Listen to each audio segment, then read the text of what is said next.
Tanungin mo na siya. Kuya, meron ka bang pakialam sa mga issues ngayon sa Pilipinas?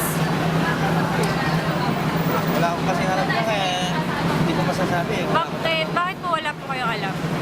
Tungkol dun sa issue. Siyempre, magiging naman, hindi mo naman naiintindihan yung Okay.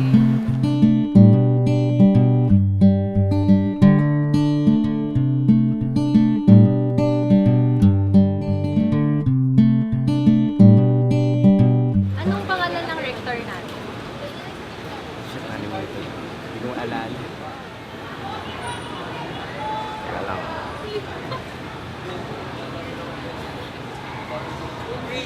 Time yan, tiyo.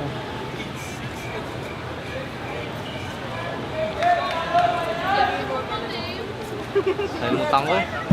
Sige, isa pa. Social apathy is the lack of concern or the absence of the sense of responsibility towards other people. Kunwari ka pa, wala ka nang pakialam sa nangyayari sa paligid mo. For me, Kailan ka pa makikialam? Paano? At higit sa lahat, bakit nga ba kailangan mo makialam? Sa milyon-milyong tao sa Pilipinas, ilan lamang ang aktibo at may alam sa mangyayari sa bansa. Bakit nga ba?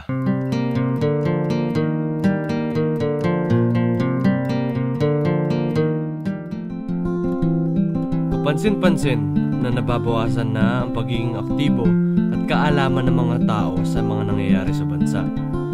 Ang Pilipinas ay isang katolikong bansa at kilala rin ito sa ibang pananampalataya tulad ng mga Muslim at mga iba pang relihiyon.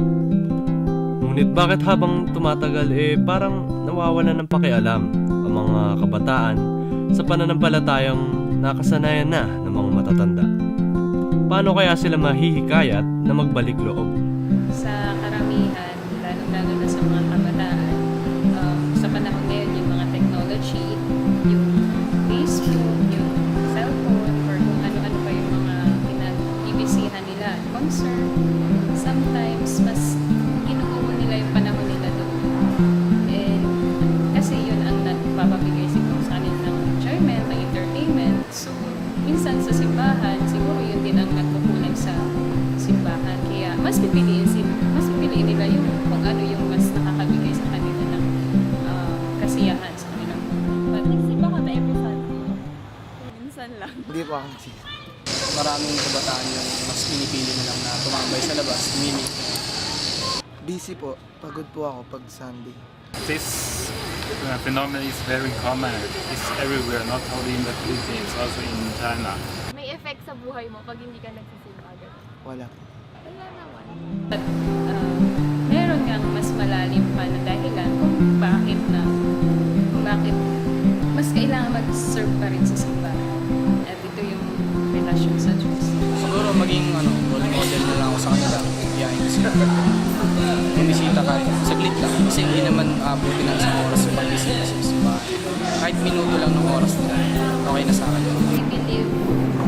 I believe sa dialogue, witnessing namin sa ibang tao.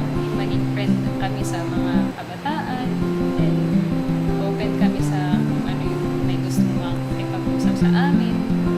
Yun, doon magsisimula yung bonding. Magsisimula na merong maganda sa buhay sa simbahan.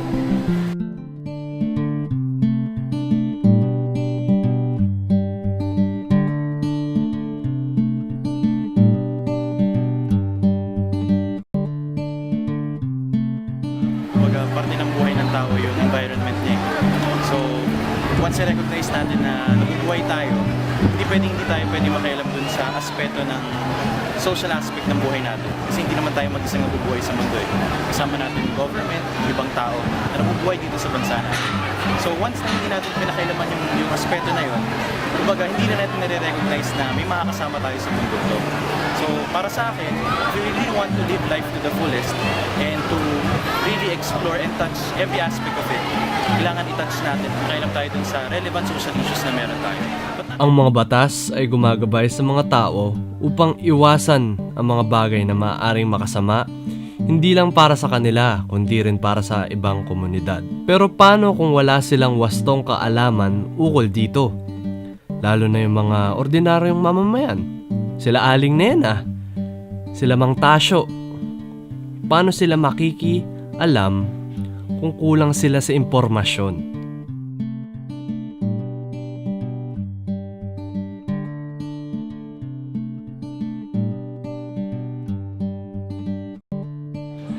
Cybercrime law, yung bago. Opo. Parang infiltration yan sa privacy nung gagamit. Parang, so lahat ng sasabi mo i-hold against you. Eh, di ba may mga tao na natural na nagra-rant lang sila sa Facebook, sa Twitter. Nagkakaroon ng mga stolen shot ng mga kababaihan, nirereklamo rin ng walang tamang batas. At the same time, mawala yung freedom of speech. Yun lang ang masabi ko. Just my opinion, it sucks.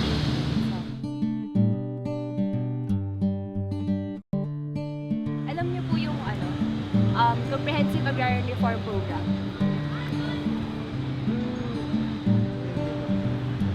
Bakit alam niyo po bang may family code ang Pilipinas? Bakit hindi mo alam? Ano na-feel mo na hindi mo siya alam?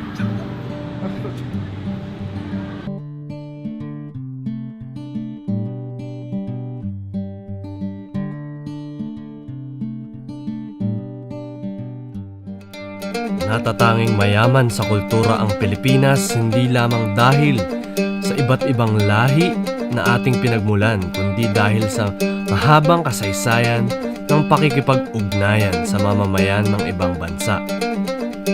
Ngunit isa sa mga balakid sa pagtanyag at pagpapaunlad ng kultura ay ang kakulangan at minsay maling impormasyon mula sa atin.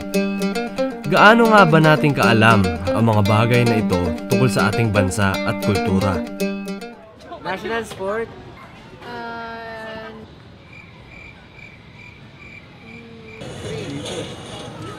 Sipa ba yan? Sipa. Ang national dance. National dance. Trickling? Sa dinami-dami na pwedeng maging dahilan para hindi makialam ang mga tao, tatlo ang mga lumabas na dahilan kung bakit hindi sila aktibo. Una, busy daw sila makialam o manood ng balita, makinig ng radyo para makalakap ng bagong impormasyon.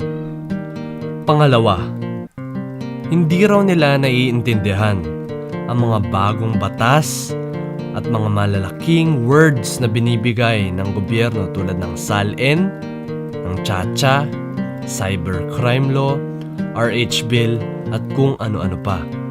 At pangatlo, kung bakit apathetic o walang pakialam ang mga kababayan nating Pilipino, ang kakulangan sa pagtitiwala sa gobyerno at simbahang Katoliko.